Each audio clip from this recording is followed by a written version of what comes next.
Warmest greetings to you and your family this Christmas season. It is our delight here at Crossway, in partnership with Desiring God, to present a small gift to you and your church, as together we anticipate celebrating the birth of our Savior this Christmas. The gift we want to give to you is this video presentation of John Piper's powerful, dramatic reading of his poem, The Innkeeper, along with beautifully created paintings by artist Glenn Harrington. All of us here at Crossway and Desiring God count it a great privilege to publish gospel-centered books, especially at Christmas time when the world offers such a different understanding of our Savior's birth. And now it is my pleasure to introduce John Piper reading his poem, The Innkeeper.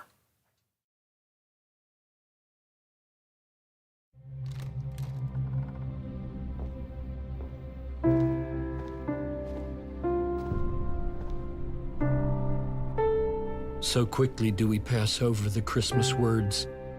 Herod slew all the male children, 2 years old and under. But the poet lingers, weeping, raging, looking at the dark spot in hope that any prick of light might become a portal for the sun.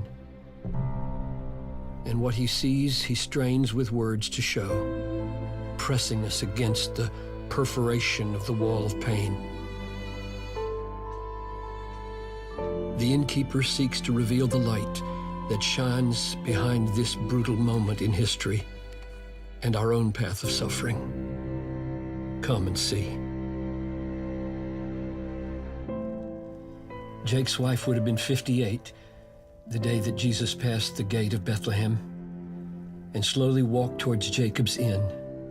The people talked with friends, and children played along the paths, and Jesus hummed a song and smiled at every child he saw. He paused with one small lass to draw a camel in the dirt, then said, "What's this?" The girl bent down her head to study what the Lord had made. She smiled, "A camel, sir," and laid her finger on the bulging back where merchants bind their leather pack. "It's got a hump." Indeed it does. And who do you believe it was who made this camel with his hump? Without a thought that this would stump the Rabbi Guild and be reviled, she said, "God did." And Jesus smiled. "Good eyes, my child. And would that all Jerusalem within that wall of yonder stone would see the signs of peace." He left the lass with lines of simple wonder in her face and slowly went to find the place where he was born. Folks said the inn had never been a place for sin, for Jacob was a holy man, and he and Rachel had a plan to marry, have a child or two, and serve the folks who traveled through, especially the poor, who brought their meal and turtle doves and sought a place to stay near Zion's gate. They'd rise up early, stay up late to help the pilgrims go and come. And when the place was full, to some, especially the poorest, they would say, "We're sorry there's no room. But stay now if you like out back. There's lots of hay, and we have extra cots that you can use. There'll be no charge. The stable isn't very large, but Noah keeps it safe." He was a wedding gift to Jake because the shepherds knew he loved the dog. There's nothing in the Decalogue, he used to joke, that says a man can't love a dog. The children ran ahead of Jesus as he strode towards Jacob's inn. The stony road that led up to the inn was deep with centuries of wear and steep at one point just before the door. The Lord knocked once, then twice, before he heard an old man's voice, "Round back," it called, so Jesus took the track that led around the inn. The old man leaned back in his chair and told the dog to never mind, and had no one to tend the door, my lad, for 30 years. I'm sorry for the inconvenience to your sore feet. The road to Jerusalem is hard, ain't it? Don't mind old Shem. He's harmless, like his dad. Won't bite a Roman soldier in the night. Sit down. Jacob waved the stump of his right arm. We're in a slump right now. I've got lots of time to think and talk. Come, sit, have a drink. From Jacob's well, he laughed. You own the inn? The Lord inquired. On loan, you'd better say. God owns the inn.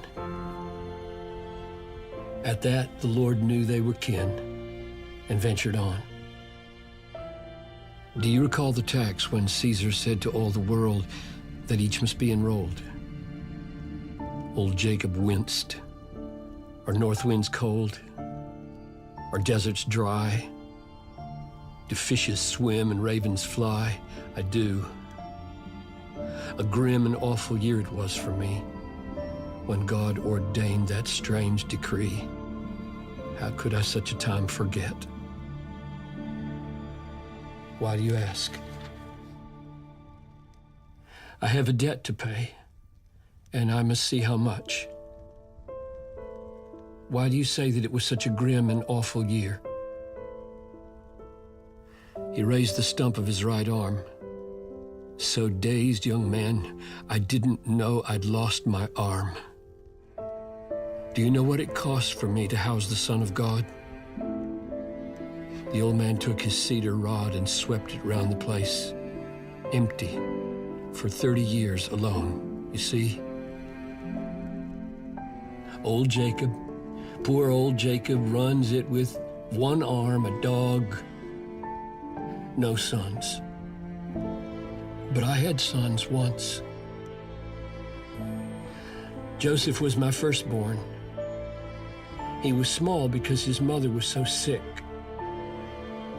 When he turned 3, the Lord was good to me and Rachel, and our baby Ben was born, the very fortnight when the blessed family arrived. And Rachel's gracious heart contrived a way for them to stay there in that very stall. The man was thin and tired. You look a lot like him. But Jesus said, why was it grim? We got a reputation here that night. Nothing at all to fear in that, we thought. It was of God. But in 1 year, the slaughter squad from Herod came. And where do you suppose they started? Not a clue. We didn't have a clue what they had come to do. No time to pray. No time to run, no time to get poor Joseph off the street and let him say goodbye to Ben or me or Rachel. Only time to see a lifted spear smash through his spine and chest. He stumbled to the sign that welcomed strangers to the place and looked with panic at my face as if to ask what he had done. Young man, you ever lost a son? The tears streamed down the Savior's cheek. He shook his head, but couldn't speak. Before I found the breath to scream, I heard the words, a horrid dream. Kill every child who's 2 or less. Spare not for aught, nor make excess. Let this one be the oldest here. And if you count your own life dear, let none escape. I had no sword, no weapons in my house, but Lord, I had my hands, and I would save the son of my right hand. So brave. Rachel was so brave. Her hands were like 1,000 iron bands around the boy. She wouldn't let him go. And so her own back met with every thrust and blow. I lost my arm, my wife, my sons. The cost of housing the Messiah here. Why would he simply disappear and never come to help? They sat in silence, and Jacob wondered at the stranger's tears. I am the boy. I am the boy that Herod wanted to destroy. You gave my parents room to give me life, and then God let me live and took your wife. Ask me not why the one should live, another die. God's ways are high, and you will know in time. But I have come to show you what the Lord prepared the night you made a place for heaven's light. In 2 weeks, they will crucify my flesh. But mark this, Jacob, I will rise in 3 days from the dead and place my foot upon the head of him who has the power of death. And I will raise with life and breath your wife and Ben and Joseph too, and give them, Jacob, back to you with everything the world can store, and you will reign forevermore.